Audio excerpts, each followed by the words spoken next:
I have not been a particularly introspective person throughout my life. And so having these conversations with other people is so good for me because I can use it as a mirror and see what they're seeing and see what they went through. And then I can take it back and say, how do I relate to that? How do I feel about that? Is there anything in my life that was like that? Hello, you are listening to the Late Bloomer Living podcast. I'm Yvonne Marchese, your host, and I'm so happy you're here. I created this podcast to give you inspiration and let you know you're not alone in feeling stuck in midlife. I also invite you to join the Age Agitators Club for women, where we come together monthly to hatch our plans for making waves as we age. Being part of this community for women will remind you on a regular basis that you're not too old, and it's never too late to do that thing you've been thinking about. You can find more information at latebloomerliving.com/community, and I hope to see you there. Hello, my friend. I firmly believe that reinvention is not about changing yourself. It's about changing the way you think about yourself. And it's so cool that today's guest had a personal experience that really lines up with that. In an email that I just got from her recently, she asks, have you ever heard the quote by Wayne Dyer? This is from her email. When you change the way you look at things, the things you look at changed. She says, that's what happened to me during my 40 Drinks project. I started changing the way I looked at myself, and I ended up changing. Her name is Stephanie McLaughlin. She took on a personal project called the 40 Drinks Project in honor of her 40th birthday. And we are sitting down today to talk about what inspired her to do that and what she got out of doing that and how it is still affecting her life over 10 years later. So I cannot wait for you to hear this conversation. So without further ado, here's Stephanie McLaughlin. Let's go. Stephanie, thank you so much for being with me today. I'm so glad you're here.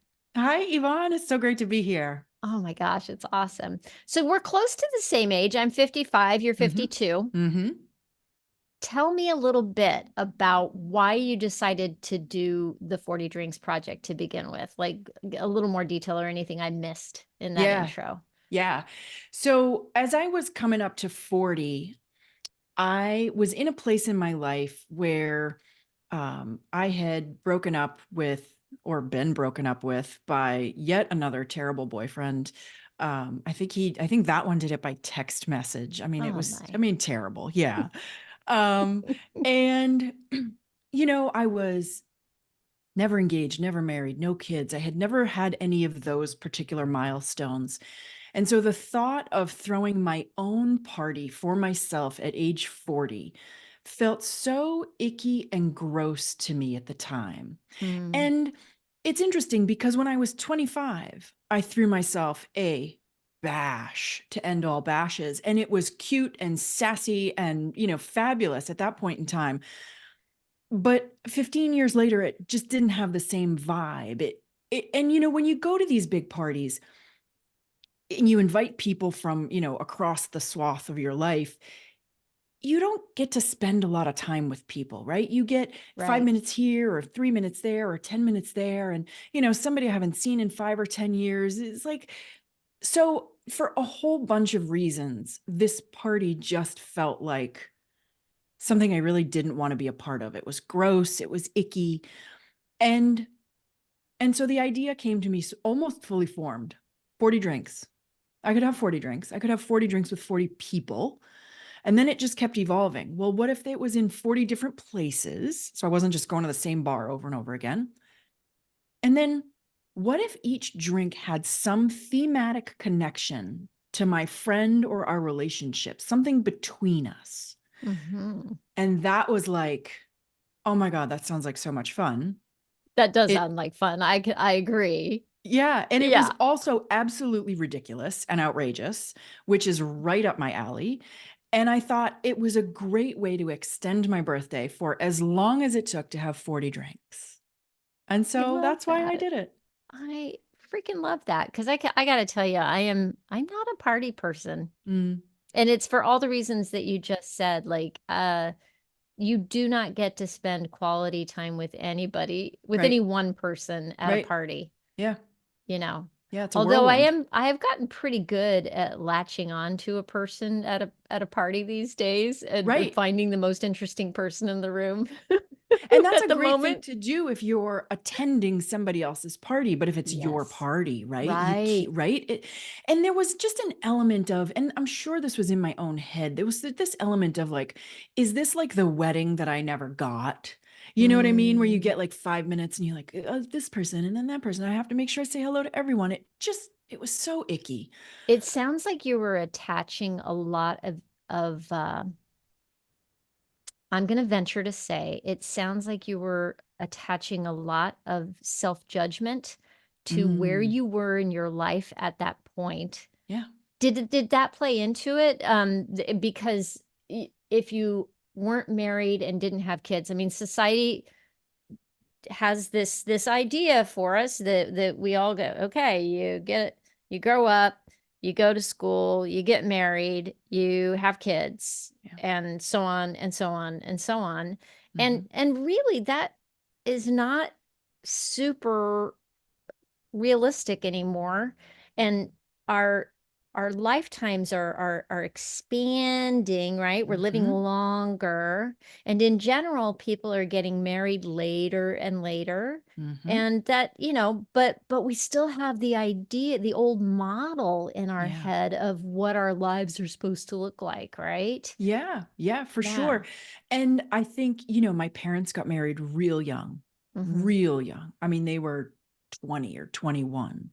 And I have two younger brothers, and both of them had already been married and, Yeah. having kids. And it's so interesting and so relevant for this conversation because I really was a late bloomer when it came Yeah. around to, relationships. I mean, I had had plenty of them, but none that really fit or that I was content in or that I was really comfortable in. So yeah, I think you're right to venture that there was some self-judgment. There was, and I think there was also an element of being between the caterpillar and the butterfly stage too, of Mm. just sort of that, like, there was a lot of goo, there was a lot of ick, there was a lot of weird things going on in my life. Things weren't fitting as well as they had before. I was having obviously issues with romantic relationships. I was having issues with friend relationships. I was growing a new business. So yeah, there was a lot of just, not a lot of groundedness at that point in my life. Yeah. One of the things that I love that you mentioned in and maybe it was in our first conversation or it was something I read, which was this idea of, we've got midlife, which first of all is really, really hard to define Yeah, because how do you know when you don't know when you're going to die, so you don't know when the real middle is. right. And we are living longer and longer and longer, and we if we're lucky or if we've taken good care of ourselves, we're staying healthier for longer. And Mhm. so I think people's sense of identification with the phrase midlife has expanded. Yeah. And funny enough, when I've talked to people in their 40s, very often I think of 40s as midlife.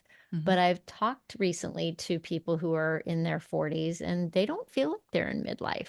And they And I don't talked to, resonate with the term. no, and I Yeah, talked to a lot of people who are in their 60s who definitely feel like they're in midlife, yeah, right?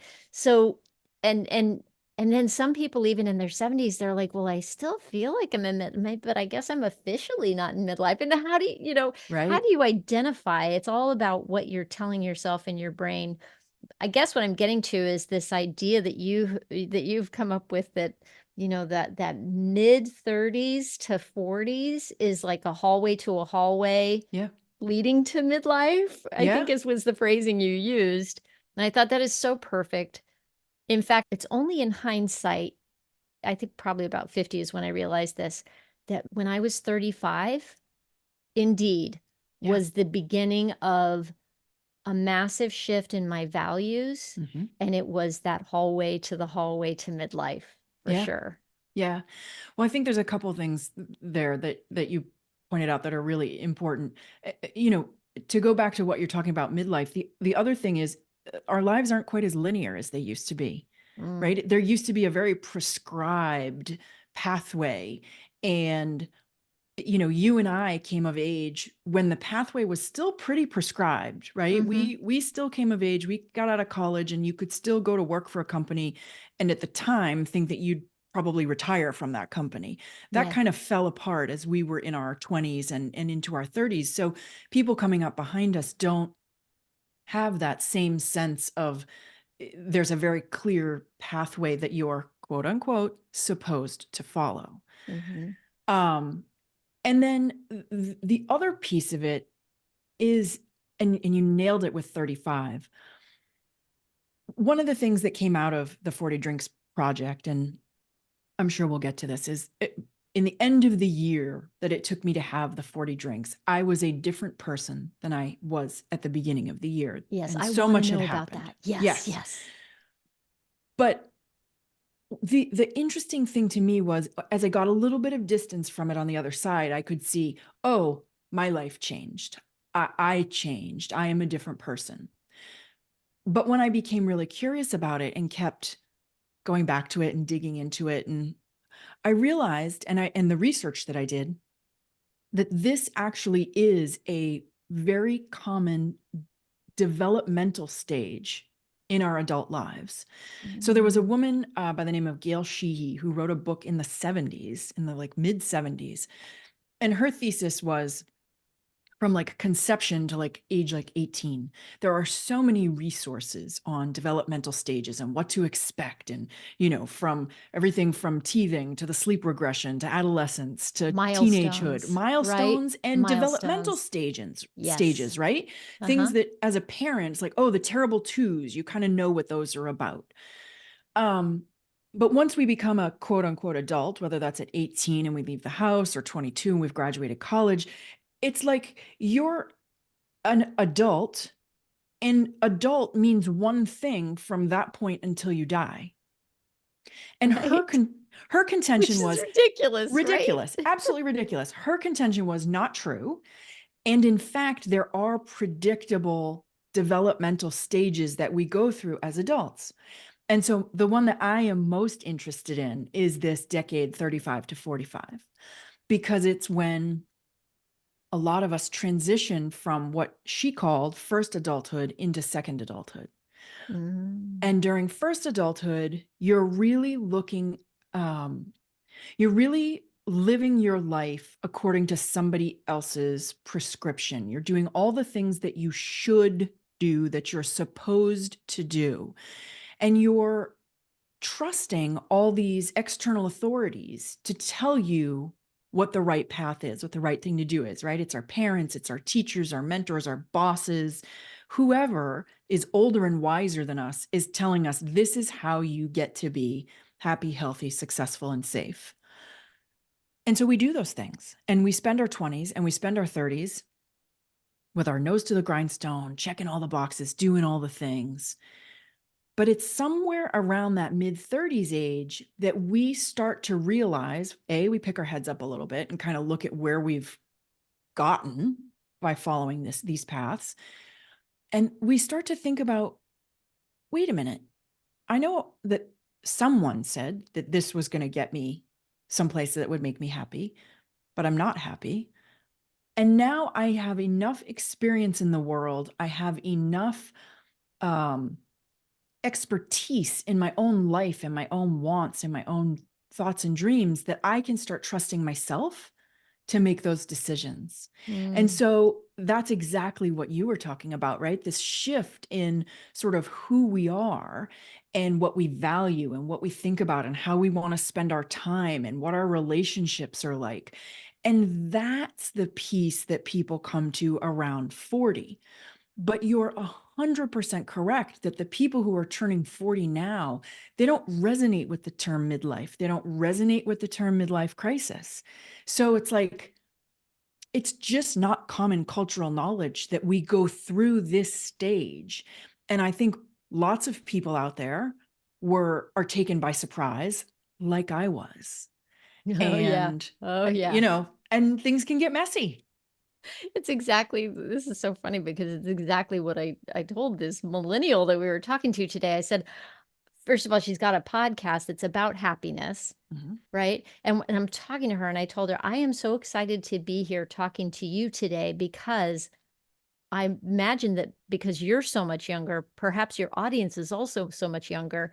And I have to tell you, this shift in my values and everything, it was like shifting sand under my feet. Like I didn't know what was happening at the time. And Mhm. it was like somebody came and just pulled the rug out from under me.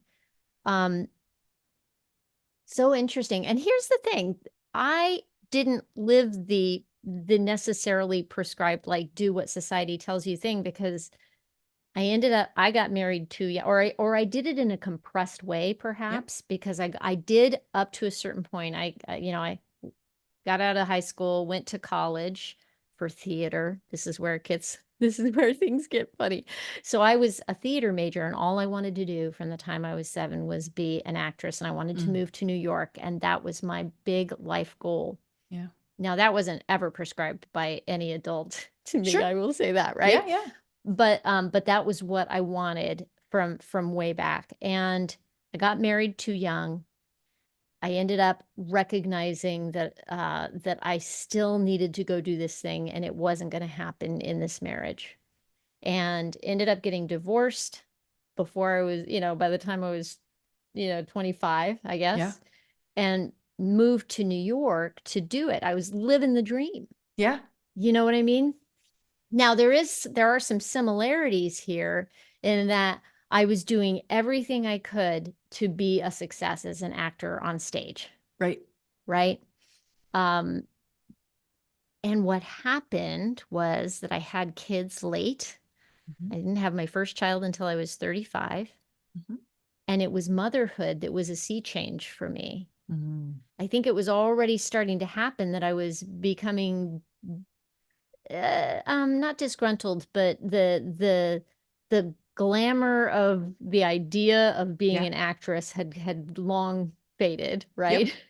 Yeah. And I was living the reality of audition to audition and show to show and a gypsy life of an actor. And I realized I didn't want that Yeah. anymore. And it was a massive identity crisis Mhm. to give that up and not know what was next. You just hit on two things that are so common among these stories. So, one of them is the concept of having kids, right? So once you come to your mid 30s, and sometimes you're 40 or early 40s, you realize there is a ticking here on the clock, right? Mm-hmm. There is a, you're either going to do it or not going to do it, and you're going to make that choice. And then the second part is the identity piece. Absolutely, that is something that people go through over and over and over again in these conversations I have. Who am I? Who am I if I'm not this? Who am I if I am this? Who am I if I Yeah. change careers? Who am I if I have kids or don't have kids? Who am I if my kids go to college? I mean, so this period of time, this 35 to 45, is when all of that starts hitting us, and we don't expect it. We don't know that it's coming. No, you don't. Yeah, It's like a bat upside the head, isn't it it? is. And like you said you were standing on shifting sand, and I just had this visual of like when you stand in the ocean just up to your Yeah. ankles, and the waves come in and out, and the sand moves below you, and like Yeah. you're off balance, and you have to regain your footing. It's like Yes, that's it. That's the metaphor. That's Exactly 35 to the 45. feeling. Mm-hmm. Yeah. And I think now I think about, one of the reasons I named this the Late Bloomer Living podcast is I am totally a late bloomer. I was late to motherhood. I was late in so many ways and so many things. Mm-hmm. And I know that the term is not necessarily something that a lot of people relate to or want to cop to. Yep. A lot of people don't want to say they're late bloomers. But I do think that everybody is a late bloomer in some way, shape, or form in their life, in some aspect. And I especially feel like the people who really bought into following that prescription for their life, like and let's say they had massive career success, right? Yeah. And then still have it happen to them. Yes. Still have it happen. They've got the success, they've got all the trappings, everything looks great on paper, and still something is shifting under them. And it's why I don't buy into the concept of a midlife crisis at all, because I genuinely think it's a midlife awakening. I Yeah. think it's like there's something that bubbles up from within us. I'm sitting here like gesturing Yeah. up the center of my body, right? There's something that bubbles up within us that says, hey, wait a minute. Yeah. I'm thinking of that song where, this is not my beautiful house. This is Yes. not my beautiful, right? Right. Yeah. And you go, how did I get here? Yeah. I had a woman on my podcast who had achieved such amazing corporate success. And around 40, she was sitting in boardrooms and thinking to herself, is this it? Is this what I worked so hard for to get here? Aren't I supposed to be Mm. happier? Aren't I supposed to feel something different? And it's so interesting. You see lots of career changing in this period of time. There's almost a cliche of, the woman who gives up the corporate career and becomes the yoga instructor. And Yeah. sure, it's cliche, but you know what? It's real. It's real because she had this awakening, and whatever she was doing in her corporate world was not fulfilling, was not making her happy, and going out and pursuing something different, whether it be her. Lots of people start their own businesses during this period of time. There's so much shifting that yeah, it's so you're right. I think whether you admit it or not, most of us are late bloomers in some way or another, because you really just can't keep all the balls in the air at 100%, all the Right. time. If you're taking care of business and doing all that, I think very often, you're not taking care of yourself, Right. either physically or spiritually Right. or something, we can't be all things all the time, Nope, we there's a can't. time for everything. Yeah. Yeah. I love the way you Amazing. said there's a time for everything, because I was just thinking there are seasons, right? Yeah. We have Yeah. seasons that we go through. Hey, we're going to take a quick break here so I can tell you about an awesome resource that I think you're going to love. Here's the thing. We are always works in progress. Do you find yourself wondering, what do I want to be when I grow up? If so, then I think you're going to want to subscribe to We're All Getting Older, which is a weekly newsletter written by Lou Blazer. It's all about continuing to grow and get better in the second half of our lives. We're All Getting Older is a sponsor for this podcast, and I'll tell you, I get so much benefit from reading Lou's newsletter every week, and I think you will too.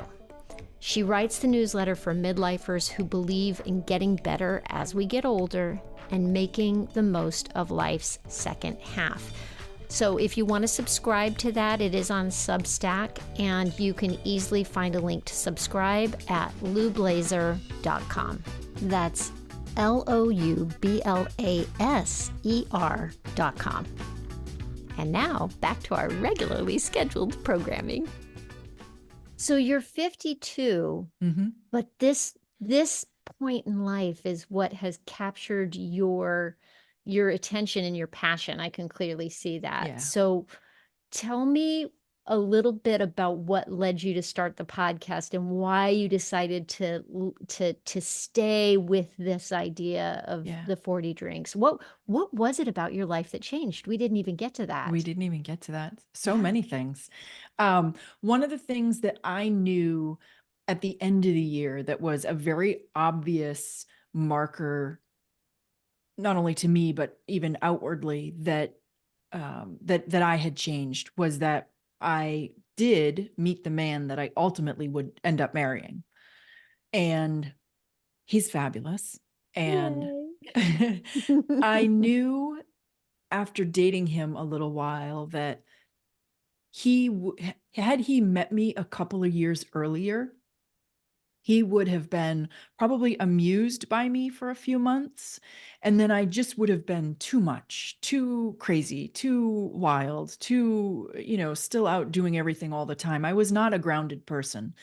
Um, and, and so to have evolved into the person that not only was I good for him, but he was good for me. I also probably would have not, after a few months have been like, okay, you're cute and all, but you can't keep up with me, out in the world, or, at the parties and at the drinking and the this and the that. So, so that was a very big marker to me that my life had changed. Like I said, there was some shifting in a friend group that was falling away. um, I had started my business when I was 36. So, that had been a couple of years, and you're just getting to that, what is it? 90% of businesses fail before 5 years, right? And so that at 40, that's 4 years. And so there was just a lot going on in my life that, when I got to the end and picked my head up, it was like, oh, wait, a few things have settled, and different things have fallen into place. So, and that was very much, those came because of the conversations that I had during the 40 Drinks project. Can you Um, point to a couple of those conversations that were yes, pivotal for you? yes. So if we go back to the concept of the party and only meeting with people for, 5 minutes, the difference with this 40 Drinks project was that I got to sit with whoever it was I was having the drink with for I had them all to myself Mhm. for this evening, this visit. So 40 drinks became 40 visits, became 40 conversations. And the it started off almost by accident with my best friend. And then a handful of drinks just sort of happened. It was the summer and I was out and people were around and you're seeing people, and some people were home for the weekend or something. And then all of a sudden it's like, well, wait a minute, I've done 15 of them or 18 of them. And it's like, wait, I actually don't have that many left. What, how do I want to spend these? And so I actually went looking for people from throughout my life. So I reached out to people from grammar school, high school, college, different jobs, an old boyfriend, some old girlfriends. And so those really, the second half of the project started to become a little bit more profound, because now Mhm. I'm reconnecting with people who I haven't connected with in a long time. And when you're just sitting and having a drink and a visit, conversation naturally turns to when we were friends together, aligned in each other's lives. And a couple of stories came to me that were pretty profound and a little bit life shattering. And here's one. There was a guy I went to college with that I hadn't seen in 15 years, and this was the one I traveled the furthest to as well. I happened to be down in Florida with a client, and he was living there at the time. So we set up a time to connect. And while I was in college, there was this group of guys that I hung out with, really very cool, fabulous, good looking, awesome, fun dudes. And for about a decade, I was just always part of the gang. And even if it was nights where no girls allowed, no girlfriends allowed, whatever the case was, I was always invited to be along. And so I had internalized this characteristic that I was just one of the guys, right? And that's Mhm. why they always kept me around no matter what the situation. Um, and I remember actually it was maybe my friend's 21st or 25th birthday. We went up to his parents' condo in Maine, and his dad walked in the next day to take us all out to breakfast. And there in this condo was, 12 guys sprawled around the room, sleeping on floors and couches, and me.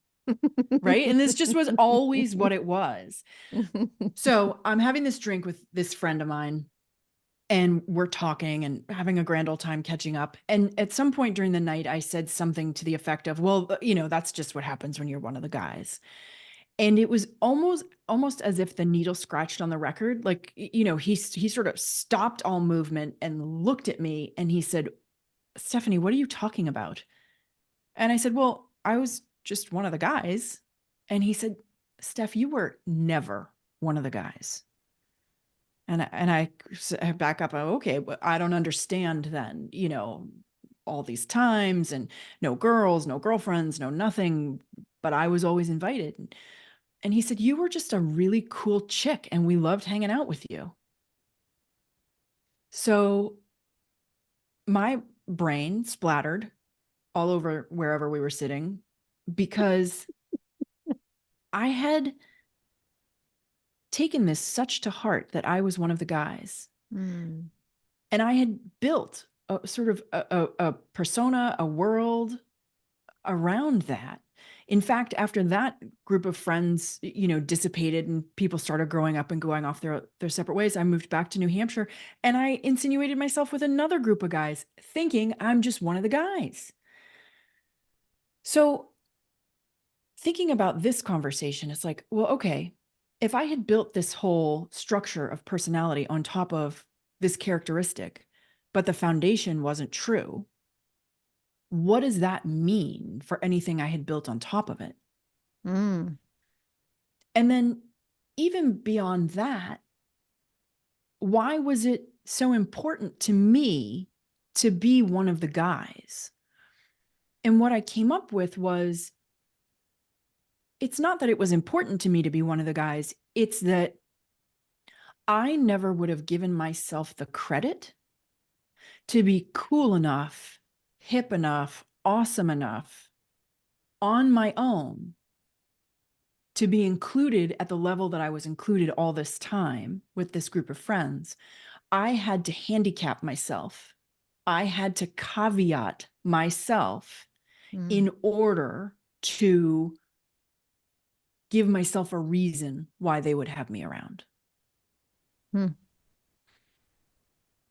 What do you think that looked like in practice in your life? That assumption about yourself. How did it play out? I think it was a lack of not self-confidence, because if you talk to anybody who knew me in my 20s and my 30s, I was one of the most confident, adventurers out there. Self-esteem, maybe.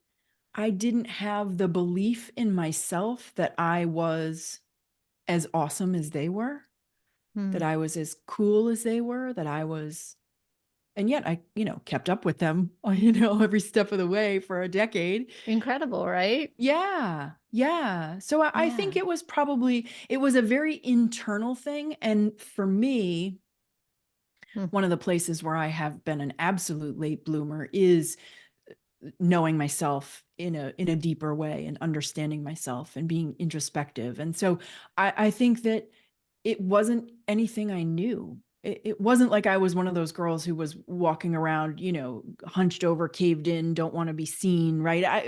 You wouldn't look at me and say, she's got no self-esteem. As a matter of fact, you might have looked at me and said, she's got a little too much. But yeah, I think there were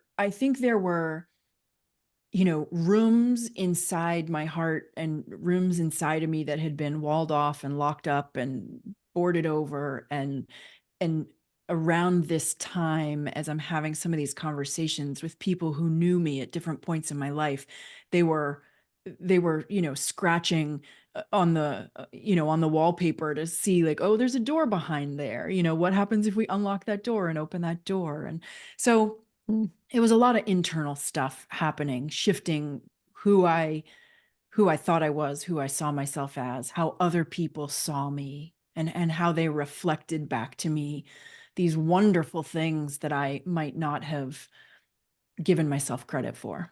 It's amazing. Okay, so I have another question for Mhm. you. Why groups of guys? I don't know. I always thought that I got along better with men than with women. I always thought that. I mean, through high school, through college, through my 20s, through my 30s, like I would um girls would come and go through my life, anywhere from a year to 5 years. I was never great at having long-lasting relationships with women. And actually, it's really interesting. There's a woman who I was hanging around with a lot. I was probably in my maybe late 20s, and we hung around again for about 5 years. Mm-hmm. And then she just kind of pulled away. We kind of broke up, um and we didn't see each other for years, and it was a Mm. little heartbreaking, as it It always is is. hard. Yeah. So during this 40 Drinks project, I thought, this is a great excuse to reach out and reconnect with people that I would like to reconnect with. And she was one of them. And at the time, she actually turned me down. She said, I'm not comfortable. I don't want to have a drink with you. And let me also caveat that That's really hard. it was hard, Yeah. but and there were two women who said no. But the thing I have to remind is that when I did this, at my day job, I own a marketing agency. So we put up a website, and I was writing blog posts and then sharing them out on social. And so it was not just you and I sitting down to have a drink and reconnect. It was part of a bigger thing where there was going to be some sort of public facing piece of I this. see. Yeah. So I can see why somebody would not, Yeah. Somebody anybody might who's say, private would be yeah, like, yeah, I'm not going to yeah. be part of that. Yeah. Naturally, a couple of years later, we came back together, and we have rekindled our friendship, and we, are in communication. But last year, she and I were talking, and I was saying, you know, do you remember why? Because of course it's been 20 years now. Do you remember why we broke up, why we stopped seeing each other? And she said, yeah. She said, I wanted more from you, and I didn't know how. I didn't even know what more meant. If you had asked me what more meant when I was 25 or 6 or 7 or 8, I would have said, "Oh, more parties, more going out, more excitement, more travel."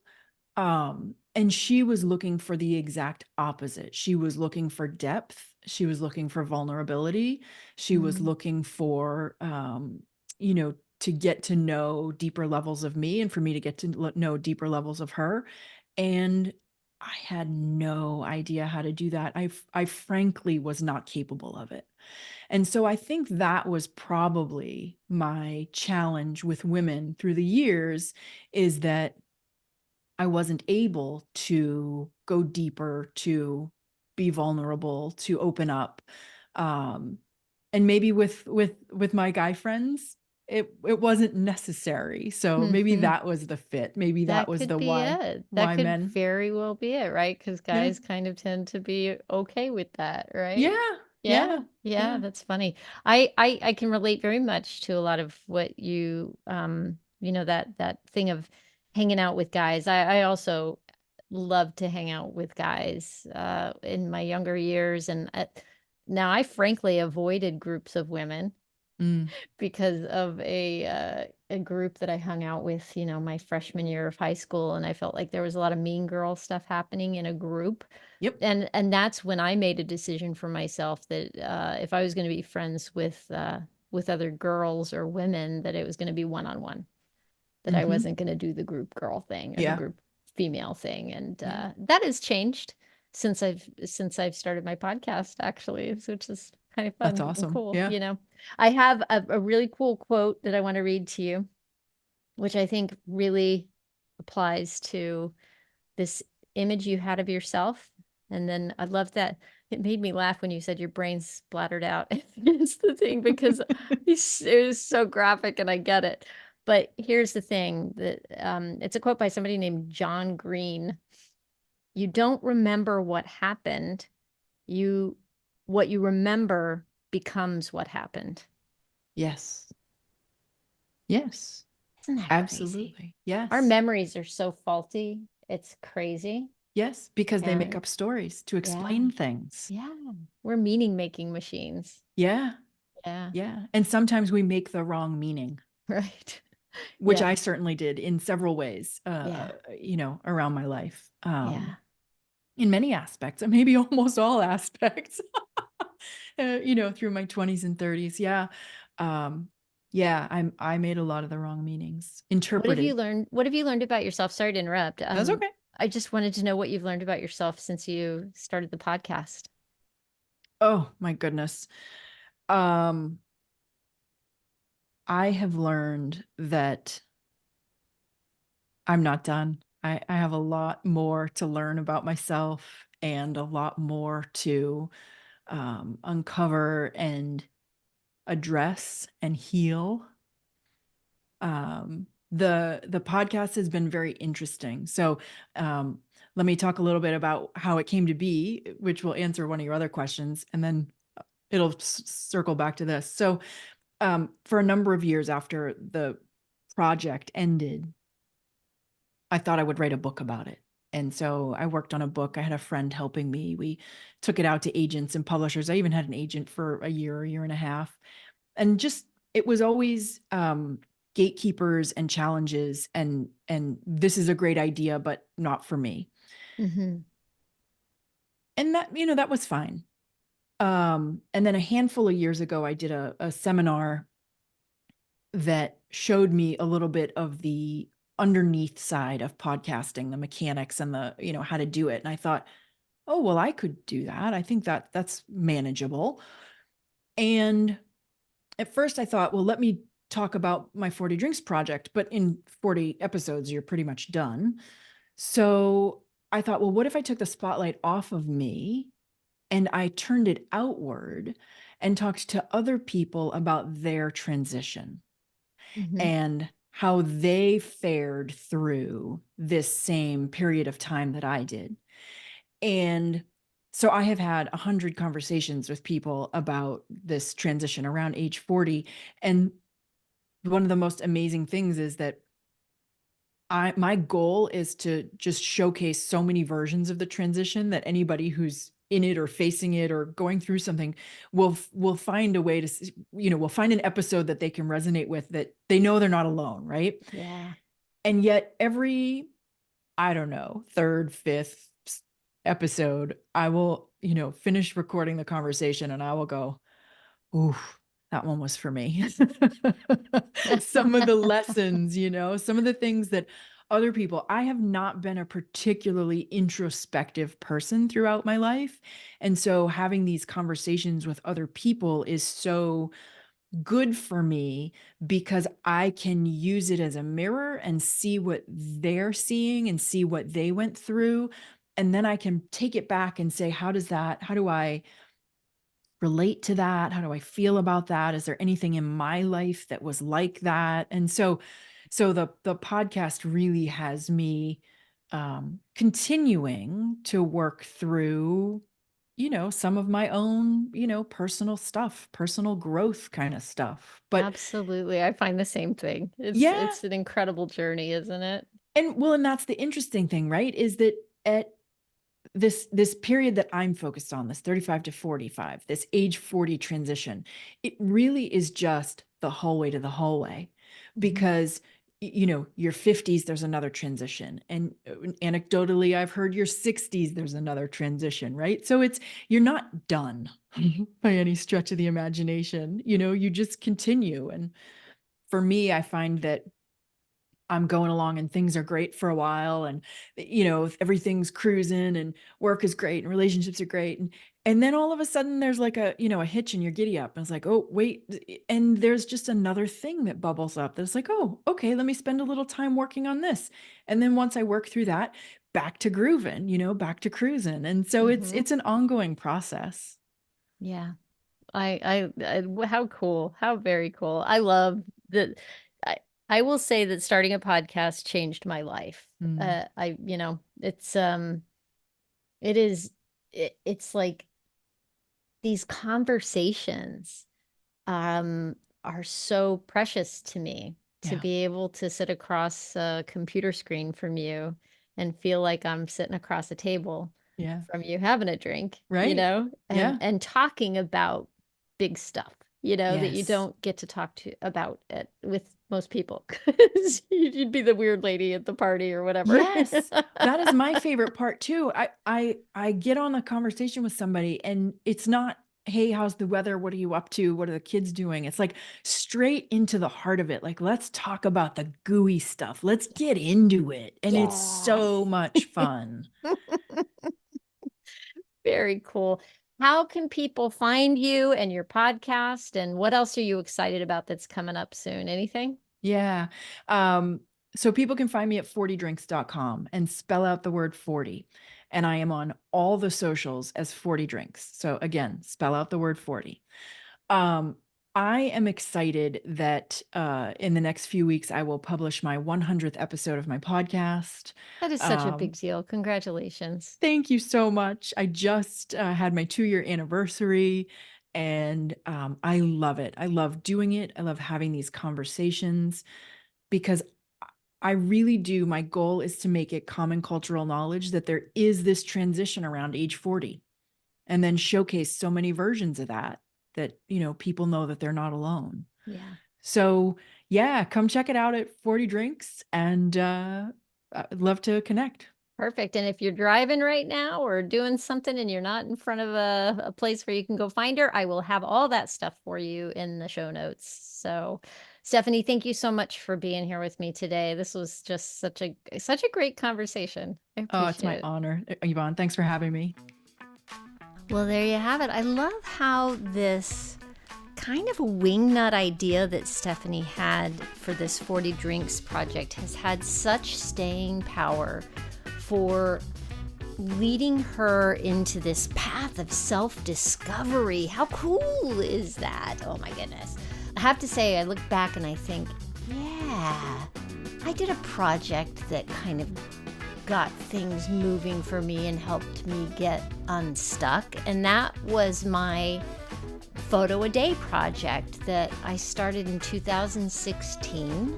And I thought it was going to be a year. That was my challenge to myself, was a photo a day using the camera phone in my pocket. I wanted to take an interesting photo every day for a year. And I ended up doing 2 years of that, which fascinates me now because I don't know if I could do it now. But you know what? Yes, I could. If I decided I wanted to, I totally could. And I recommend it. Think about some project for yourself, something you want to do that intrigues you, and step into it and see where it takes you. Because boy, I'm saying, you just never know. You just never know. So if you want more information about Stephanie and the 40 Drinks project, I will have all that information for you in the show notes. You can just go to latebloomerliving.com/podcast and look for episode 188. And hey, if you're enjoying this podcast, please share it with a friend, or head on over to Apple Podcasts and leave me a review if you would, and that helps other people find the podcast. I would greatly appreciate it. I'm so thankful that you are listening and that you've spent this time with me here today. I hope you have a great week. Stay safe and well. Talk soon.